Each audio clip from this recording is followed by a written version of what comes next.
Hey guys, it's Matthew here once again, and today I want to share with you the experience I had while playing the 1 week legacy race that just ended a few days ago.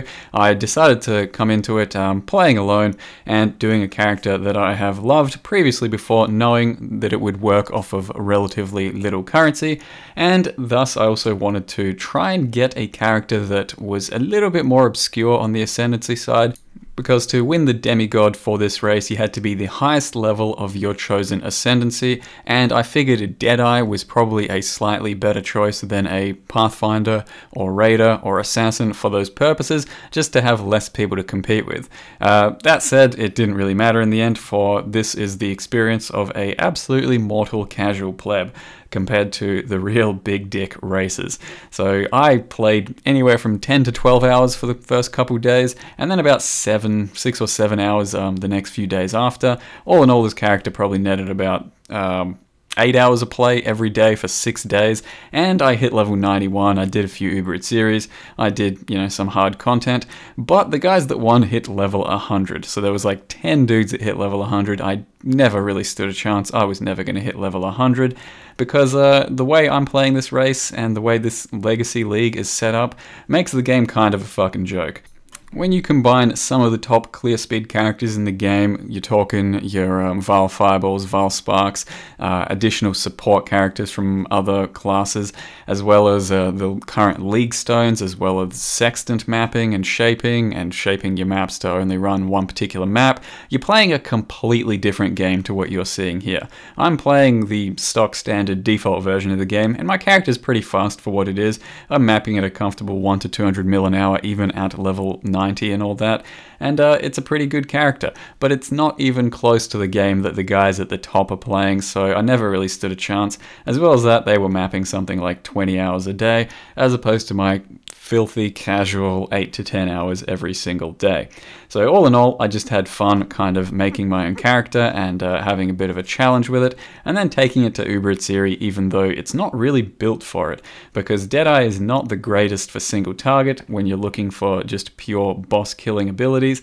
It's just a really nice mapper and has a bit of extra little single target capabilities.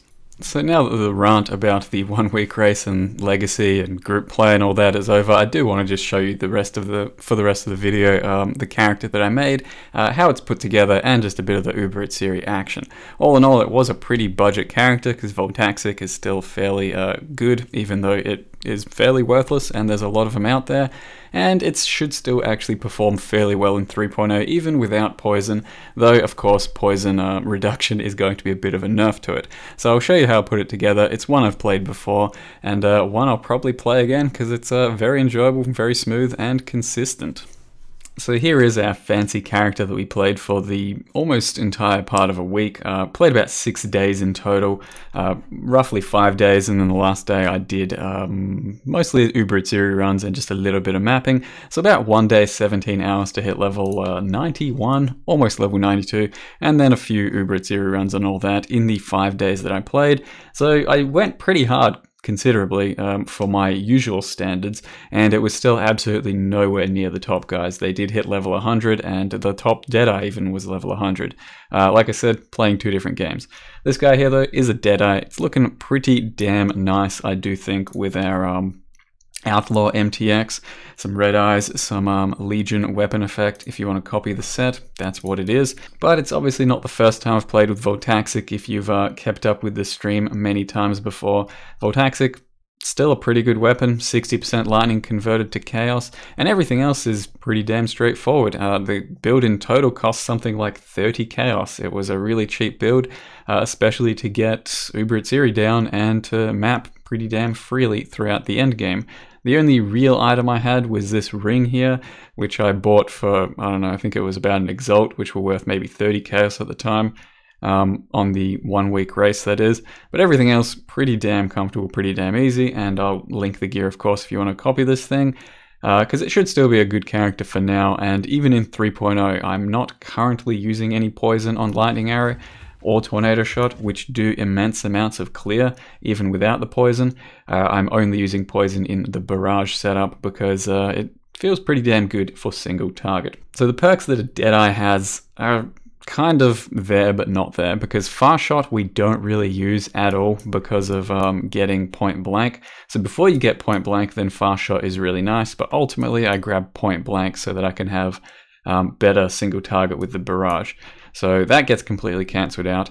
We have good accuracy, so really good accuracy across the board. And then endless munitions does give you an extra 50% area for your lightning arrows. So when you shoot out 6 arrows, they chain between a single target better because they all have better interaction with each other thanks to the area. An additional projectile that's beneficial for your lightning arrow as well as your barrage, so that's good for the single target. And then over here we have fast and deadly, just a bunch of damage.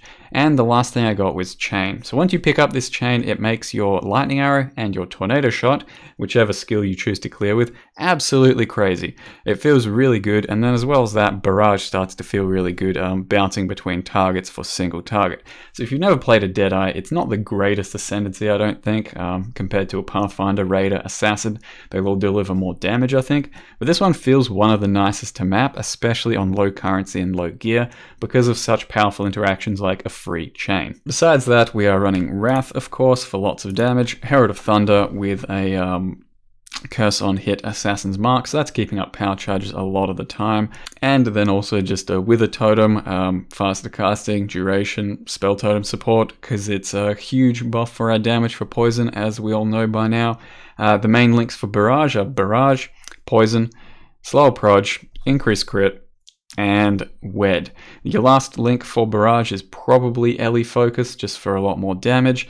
As far as Lightning Arrow is concerned, Lightning Arrow, GMP, Wed, Crit Strikes, and Lightning Damage. Beyond that, I think your 6th link is probably going to be Slower Proj, and Tornado Shot is exactly the same, just swap out Lightning Arrow for Tornado Shot. As for which one you use, they feel good in different maps, different situations. A lot of the time I found I was lightning arrowing, but some maps it felt to me like Tornado Shot was better, so it's really up to what you use there. Now importantly, you try and get weapon elemental damage on your rings or lightning damage on your rings and amulet. Crit multi on your amulet's really good, some attack speed and resists on your gloves, and some weapon elemental damage there. I think a Star Conjure is really good for the build, so get one of those. And an Aetheri Flask helps you do some good leeching for the build too. Besides that, pretty normal flasks, just Diamond Flask and an Onslaught. And one other thing I'll mention is, of course, we have a Lionized Fall Jewel happening here, so you put it there. It lets you get the Claw Nodes, so that they do crit and crit multi for bows, and then you get your leech and mana leech for bows here as well. It was kind of hard to get this thing on the 1 week race because it's not that common, but it's very worth getting in most bow builds, and this one is no exception. We also have static electricity here, and you can look at the passive tree yourself. I'll post it up for you guys to look at. It's pretty straightforward, just proj damage, VP whenever you think you need it. I didn't take it till like level 89. And besides that, yeah, not much else to mention. So I'll just go over a bit of the Uber Aetheri run real quick. So the trash clear, as you would expect, was pretty damn easy because our AoE is really good, so there's not too much trouble going on there. I just have to be careful not to get, you know, completely one-shot by an entire slew of the ranged constructs. Otherwise, all good and really smooth. Now, damage is really not all that for single target, as you'll see here, because we only use a 5-link, we don't have a Dying Sun, we don't have a Barrage Enchant, we don't have perfect gear, don't have all the qualities on gems still. There's a lot to be missing, but it's still good enough to be able to clear this type of shit, but it is a big deal to have the 6th link as well as all that other shit I just mentioned. So the DPS isn't amazing, and this kind of reminds you of what you're supposed to be playing the game like, without completely obliterating every boss, which is how I used to have to play my Uber Aetheri runs on a lot of my bow characters especially. 5 links are pretty damn struggle for a bow character, and all in all I am wearing barely an Exalt's worth of gear, but we still did take down I think 3 or 4 Uber Aetheri runs. Pretty clench worthy though, and a few of them were rather tough. The trio here, for example, took quite a while to kill because I was trying to do it very safely without wasting many portals, and there's a lot of kiting involved and, you know, just being careful. Once you get down the ranged one, it's not too big a deal and you definitely can do the others a lot quicker, but you just have to be safe as you want to be able to then take on Uber Aetheri herself. because we do want as many portals as possible there, thanks to our friendly chain mechanic, which I'll go into right now. So here is our friendly Uber Eatsiri. As I mentioned, DPS not incredible, so we do have to do quite a lot of playing and running around and doing her phases, but the problem is when you're a Deadeye, you have +1 chain. Now what that means is you can only attack one ad in this split phase setup, and that is the ad opposite the mirror ad, because when you attack it, the chain will split off to one way or the other and not across the ads to the mirror ad, so you have to attack the one opposite always, otherwise you'll hit the mirror and get yourself killed. Now it's pretty damn hard to do this on my DPS and current level of gear and all that, so I do die occasionally, as you just saw, but it is doable and it's kind of fun making use of your skill in this game. But like I've said, Deadeye is not really your boss killer. It was never even supposed to attempt any of these bosses because I was going to just try and push for maps and levels and all that. And for that, it is pretty incredible. So, keep your eyes open for a Deadeye in the future if you just want a really good mapper. Otherwise, like I said, Assassin would have done like twice this single target damage at least. Raider, probably similar. And then Pathfinder is just overall a smoother character. So, all in all, it was a really fun character. I had a great time running the 1 week. It sucks that I wasn't really competitive in the end, but I don't really regret my choice going Deadeye or even running the 1 week, even though I wasn't anywhere near competitive. It does kind of suck starting a bow character from absolute scratch with no currency.